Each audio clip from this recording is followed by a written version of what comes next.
کیا آپ کا اگلا کھانا زہر بن کر آپ کی جان لے سکتا ہے؟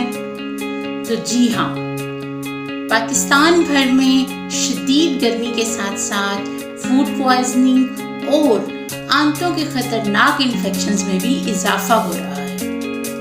روزانہ 80 سے 90 پیشنٹس ڈیلی ڈائریا اور وومٹنگ کی شکایات کے ساتھ ہاسپٹلز میں لائے جا رہے ہیں، جس کی وجہ ہے ناقص خوراک، ہوٹلنگ، باسی فروٹس اور گندا پانی۔ یہ سب مل کر ہماری زندگی کو خطرے میں ڈال رہی ہے۔ تو آج کی ویڈیو میں ہم یہ جانیں گے کہ اس کی خطرناک علامات کیا ہیں، احتیاط کیسے کی جائے، اور اگر بیماری ہو جائے تو اس کا فوری علاج کیا ہے۔ تو ویڈیو آخر تک ضرور دیکھیے گا، کیونکہ یہ معلومات آپ کی اور آپ کے بچوں کی جان بچا سکتی ہے۔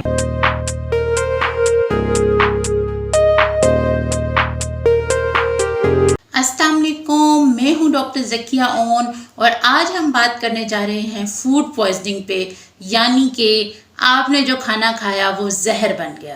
موجودہ موسم میں جیسا کہ گرمی پاکستان کے اندر بہت زیادہ ہے، درجہ حرارت بہت زیادہ ہے، تو اس کی وجہ سے جو بیکٹیریا ہے اور ڈیفرنٹ جرمز ہیں وہ خوراک کے اندر بہت ایزیلی افزائش پاتے ہیں۔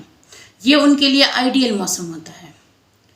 باسی کھانا، خراب پھل، باہر کے ہوٹلنگ، فاسٹ فوڈز اور آلودہ پانی، یہ سب مل کر آنتوں کے انفیکشنز اور فوڈ پوائزننگ کا سبب بن رہے ہیں۔ اس کے علاوہ گلی محلوں، ریسٹورانٹس اور سڑک کنارے جو کھانے کے سٹالز لگے ہوتے ہیں، وہاں سے جو لوگ کھانا کھا رہے ہیں وہ زیادہ متاثر ہو رہے ہیں۔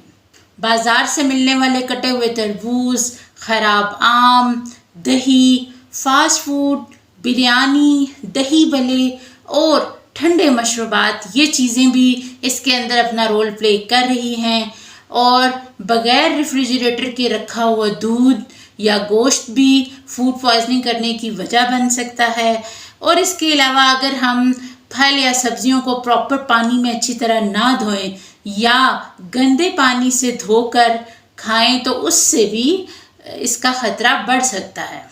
اگر ہم بات کریں اس کی علامات کی، تو اس کی علامات میں سب سے پہلے مسلسل ڈائریا یا وومٹنگ، اس کے علاوہ پیٹ میں شدید درد، پیٹ میں کریمپس جسے ہم کہتے ہیں کہ مروڑ اٹھنا، بخار ہونا، جسم میں پانی کی کمی یعنی کہ ڈی ہائیڈریشن، اور اگر کسی کو شدید علامات ہوں تو ان میں بے ہوشی، نمکیات کی کمی اور جان کو بھی خطرہ ہو سکتا ہے۔ یہ انفیکشن جو ہے یہ آلودہ خوراک اور پانی کے ذریعے خطرناک بیکٹیریا یا وائرس کی شکل میں ہمارے جسم میں داخل ہوتا ہے۔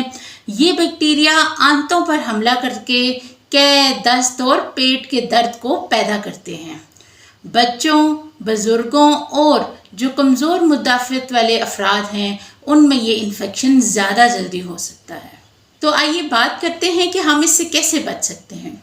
تو اس کے بچاؤ کے لیے سب سے پہلے ہمیشہ صاف ستھرا، تازہ اور گھر کا بنا ہوا کھانا کھائیں۔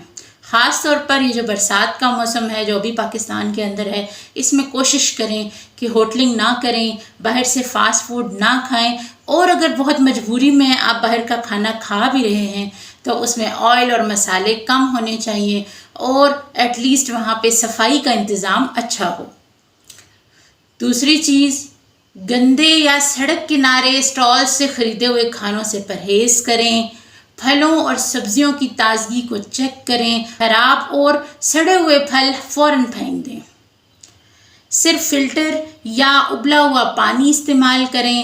کھانے سے پہلے اور بعد میں ہاتھ ضرور دھوئیں۔ برتن، چاقو اور جو آپ کے کٹنگ بورڈز ہیں، یہ جو کاٹنے کی جگہ ہیں، ان سب کو صاف رکھیں۔ گوشت، چکن اور مچھلی کو مکمل طور پر پکائیں تاکہ بیکٹیریا اس میں سے ختم ہو جائے۔ اگر بیماری ہو جائے تو پھر کیا کیا جائے؟ اگر تو علامات زیادہ شدید نہ ہوں تو اس کے لیے آپ سب سے پہلے ORS کا استعمال کریں۔ ORS کیا کرے گا کہ آپ کے جسم میں جو نمکیات کی کمی ہے اس کو پورا کرے گا۔ اس کے ساتھ ساتھ سادہ اور نرم خوراک کھائیں جس میں دہی، کیلا اور ابلے ہوئے چاول آپ استعمال کر سکتے ہیں۔ لیکن اگر علامات شدید ہوں، پیٹ میں درد بہت زیادہ ہو، ڈائریا بہت زیادہ ہو تو فوراً ہسپتال جائیں، کیونکہ جب آپ ہاسپٹل جائیں گے تو آپ کو جو فوراً اینٹی بایوٹکس دی جائیں گی، اس کے علاوہ آپ کو پین کلرز دیے جائیں گے، تو اس سے جو آپ کی یہ علامات ہیں وہ جلد بہتر ہو جائیں گی، ورنہ یہ جو ڈی ہائیڈریشن ہے یہ آپ کو یہاں تک کہ موت کی طرف بھی لے کے جا سکتی ہے۔ لہٰذا گرمی کے موسم میں احتیاط کریں اور اپنی زندگی کو بچائیں، کیونکہ صرف خوراک بھی آپ کے لیے زہر بن کر جان لے سکتی ہے۔ اس لیے بار بار ہاتھ دھونا، صاف پانی پینا، تازہ پھل کھانا اور باہر کے کھانے سے پرہیز کرنا اب صرف آپشن نہیں بلکہ ضرورت بن گیا ہے۔ یاد رکھیں، آپ کی معمولی سی غفلت کسی کی قیمتی زندگی چھین سکتی ہے۔ تو امید کرتی ہوں کہ یہ ویڈیو آپ کو اچھی لگی ہوگی۔ اگر آپ کے بھی گھر میں کسی کو فوڈ پوائزننگ یا اس طرح کا کوئی مسئلہ ہوا ہے تو کامنٹ میں ضرور بتائیے گا۔ میرے چینل کو ضرور سبسکرائب کر لیجئے گا۔ ملتے ہیں اگلی ویڈیو میں، تب تک کے لیے اللہ حافظ۔